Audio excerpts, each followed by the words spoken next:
नमस्कार friends. Courage, the Joy of living dangerously, Osho की वो किताब जो आपको डर के साथ जीना और उसे पार करना सिखाती है। हम अक्सर सोचते हैं पहले डर खत्म होगा तब हम कुछ बड़ा करेंगे, पहले कॉन्फिडेंस आएगा तब आगे बढ़ेंगे। ओशो कहते हैं ऐसा कुछ नहीं है, डर हमेशा रहेगा, लेकिन उसके बावजूद जो कदम बढ़ाता है वही सच में जीता है। ये किताब सिर्फ मोटिवेशन देने के लिए नहीं है, ये किताब है लाइफ को रिस्क के साथ, पूरी इंटेंसिटी के साथ जीने की कला। ये सिखाती है कि कंफर्ट जोन से बाहर निकलना ही ग्रोथ है और अनसर्टेनिटी को एक्सेप्ट करना ही फ्रीडम है।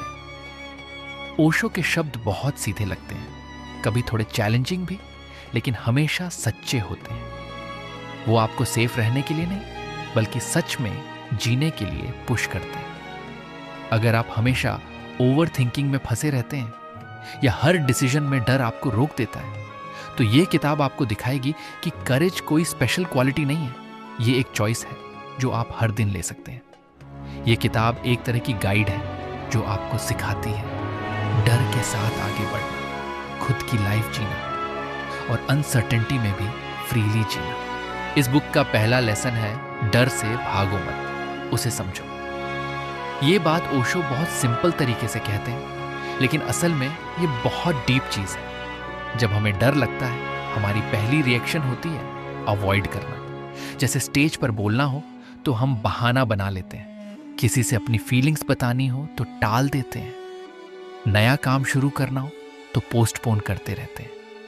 ये जो भागना है, साइकोलॉजी में इसे अवॉइडेंस बिहेवियर कहते हैं, यानी दिमाग शॉर्ट टर्म कंफर्ट के लिए सिचुएशन से दूर भाग जाता है।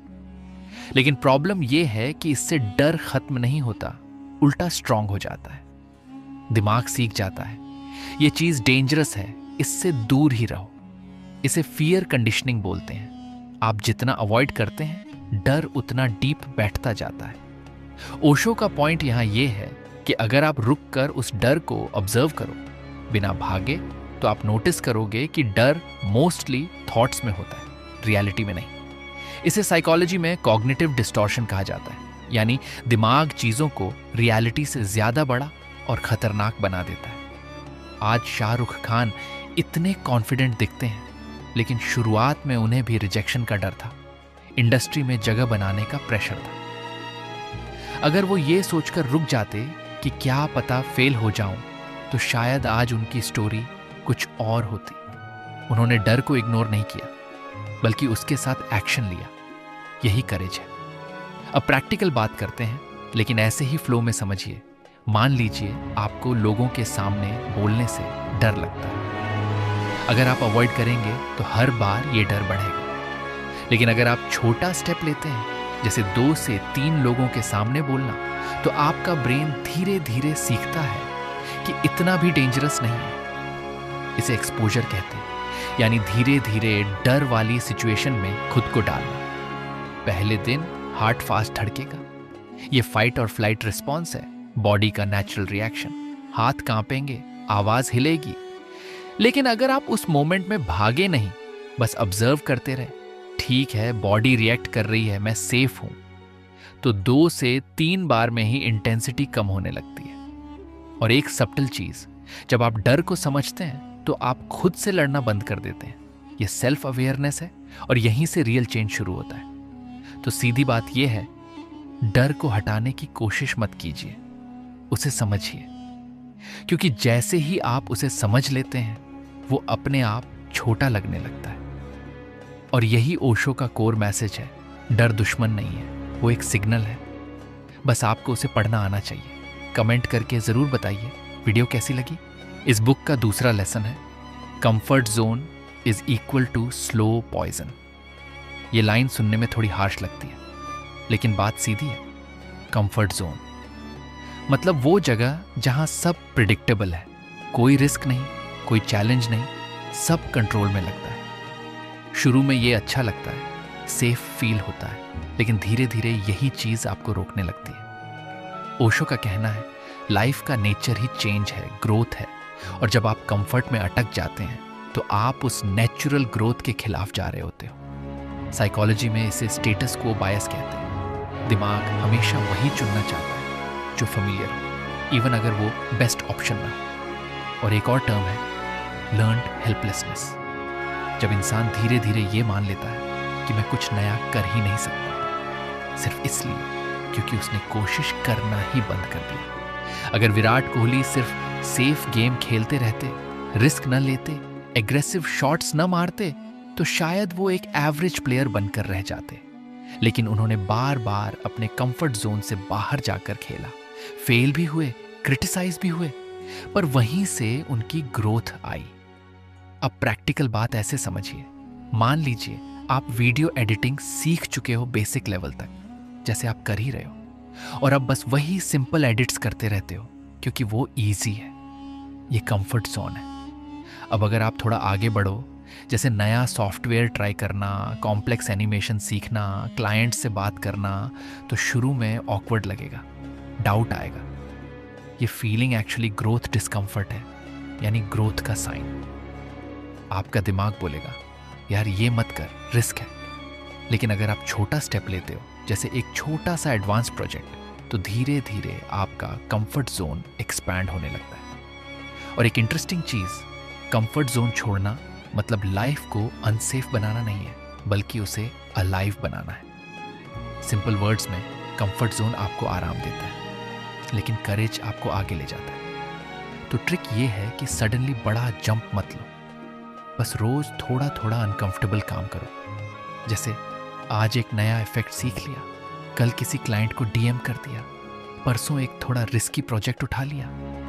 धीरे धीरे वही अनकंफर्टेबल चीज नॉर्मल लगने लगेगी, और यही रियल ग्रोथ है। अगर आपको ये समरी अच्छी लग रही है तो वीडियो को लाइक, शेयर एंड सब्सक्राइब जरूर करें। इस बुक का तीसरा लेसन है, करेज का मतलब डर का खत्म होना नहीं है। ये बात समझना बहुत जरूरी है, क्योंकि हम में से ज्यादातर लोग यही गलतफहमी रखते हैं कि जब डर खत्म होगा तब मैं एक्शन लूंगा। ओशो कहते हैं डर रहेगा ही, क्योंकि हम इंसान हैं। जहां भी कुछ नया होगा, अनसर्टेनिटी होगी, वहां डर अपने आप आएगा। लेकिन करेज ये नहीं है कि डर गायब हो जाए।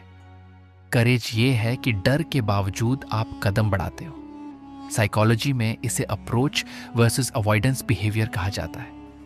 अवॉइडेंस मतलब डर आया और आप पीछे हट गए। अप्रोच मतलब डर आया लेकिन आप फिर भी आगे बढ़े। और सच ये है कि जो लोग लाइफ में आगे बढ़ते हैं वो फियरलेस नहीं होते, वो बस डर के साथ जीना सीख जाते हैं। एक और कॉन्सेप्ट समझिए, अमिगडाला रिस्पॉन्स। आपके ब्रेन का एक हिस्सा होता है अमिगडाला, जो हर अननोन चीज को थ्रेट मान लेता है। इसलिए जब आप कुछ नया करने जाते हो, जैसे पब्लिक स्पीकिंग, नया काम या बड़ा डिसीजन, तो हार्ट फास्ट धड़कता है, नर्वसनेस आती है। ये वीकनेस नहीं है, ये बॉडी का नेचुरल सिस्टम है।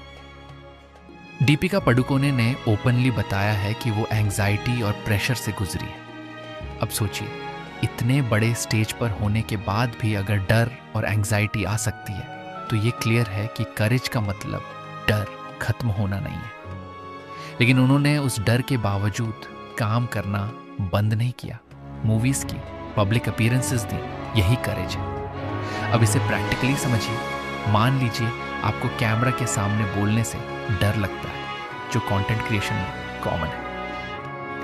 अगर आप ये सोचते रहोगे पहले कॉन्फिडेंस आएगा फिर वीडियो बनाऊंगा, तो शायद आप कभी स्टार्ट ही नहीं करोगे। लेकिन अगर आप ये अप्रोच लो, ठीक है डर लग रहा है, आवाज कांपेगी, फिर भी रिकॉर्ड करता हूं, तो आप एक्चुअली करेज दिखा रहे हो। पहले 5 वीडियोस ऑकवर्ड होंगे, ये नॉर्मल है, ये एक्सपोजर इफेक्ट है। बार बार वही काम करने से डर की इंटेंसिटी कम होती जाती है। और एक सटल शिफ्ट यहां होता है। पहले आप सोचते हो मुझे डर नहीं लगना चाहिए, लेकिन धीरे धीरे माइंडसेट बदलता है। डर लग रहा है फिर भी मैं कर सकता हूं। इसे कॉग्निटिव रिफ्रेमिंग कहते हैं, यानी आप सिचुएशन को देखने का तरीका बदल देते हो। तो सिंपल शब्दों में, करेज कोई ऐसी स्टेट नहीं है जहां डर खत्म हो जाता है, बल्कि ये एक डिसीजन है कि डर है फिर भी मैं रुकूंगा नहीं। और ऑनेस्टली यही वो पॉइंट है जहां से असली ग्रोथ शुरू होती है। कमेंट करके ज़रूर बताइए वीडियो कैसी लगी। इस बुक का चौथा लेसन है, अपनी लाइफ खुद जीना सीखो। ओशो बार बार एक ही बात कहते हैं, ज्यादातर लोग अपनी लाइफ नहीं जी रहे होते, वो बस दूसरों की एक्सपेक्टेशंस पूरी कर रहे होते हैं। कभी फैमिली क्या कहेगी, कभी सोसाइटी क्या सोचेगी, कभी लोग जज करेंगे, और धीरे धीरे इंसान अपनी असली चाहत भूल जाता है। साइकोलॉजी में इसे सोशल कंडीशनिंग कहते हैं। बचपन से हमें सिखाया जाता है क्या सही है, क्या गलत है, और हम बिना क्वेश्चन किए वही फॉलो करने लगते हैं। फिर आता है पीपल प्लीजिंग बिहेवियर, यानी हर किसी को खुश रखने की आदत, चाहे उसके लिए आपको खुद को इग्नोर ही क्यों ना करना पड़े। अब प्रॉब्लम यहाँ होती है, बाहर से लाइफ ठीक दिखती है, लेकिन अंदर से सेटिस्फैक्शन नहीं आता। इसे कॉग्निटिव डिसोनेंस कहते हैं। जब आप जो कर रहे हो वो आपके अंदर की फीलिंग से मैच नहीं करता। शुरुआत में अमिताभ बच्चन रेडियो से रिजेक्ट कर दिया गया था। वॉइस को लेकर डाउट्स थे।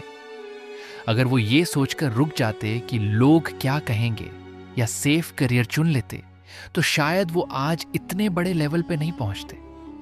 उन्होंने अपनी अलग पाथ चुनी, डिस्पाइट डाउट्स। यही अपनी लाइफ खुद जीना है।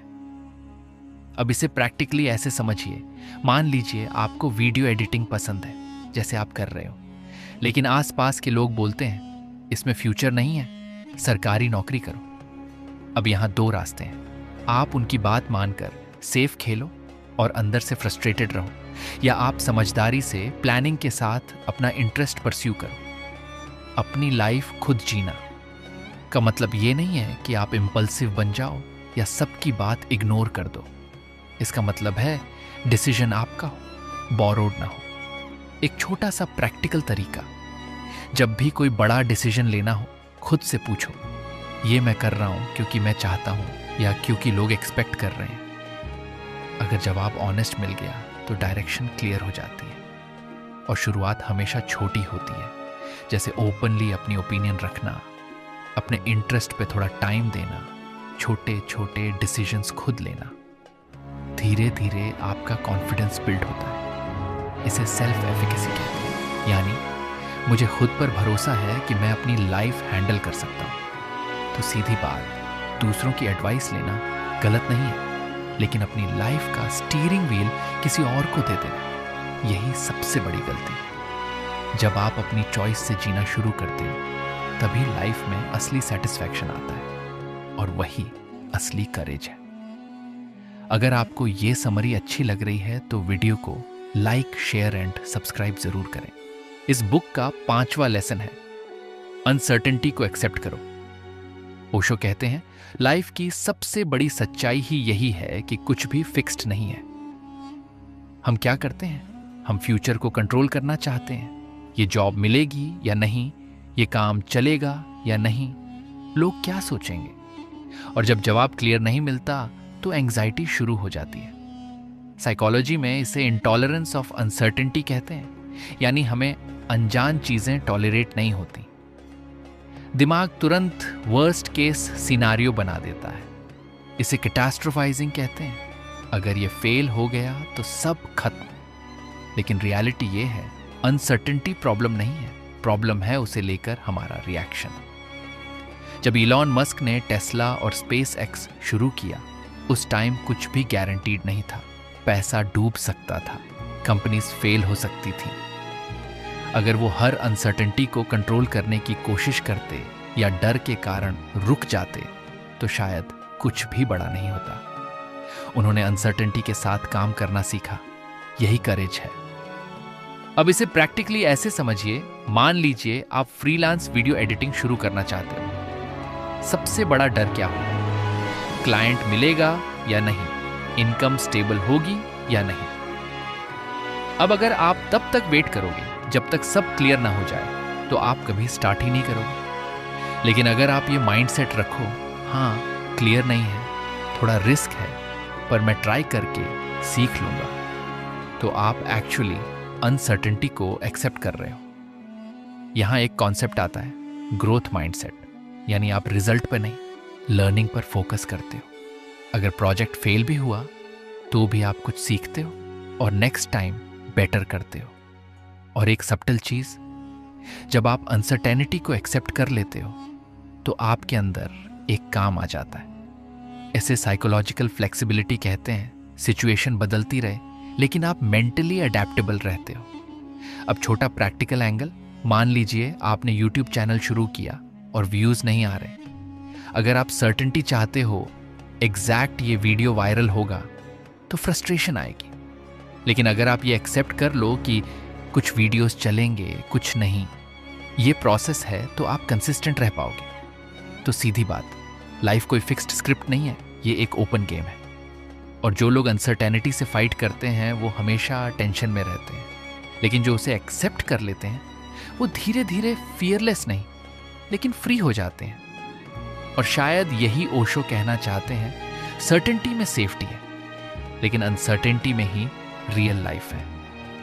ऐसी ही ज्ञानवर्धक वीडियो के लिए चैनल को सब्सक्राइब करें और बेल आइकन दबाएं ताकि कोई भी वीडियो मिस ना हो। धन्यवाद।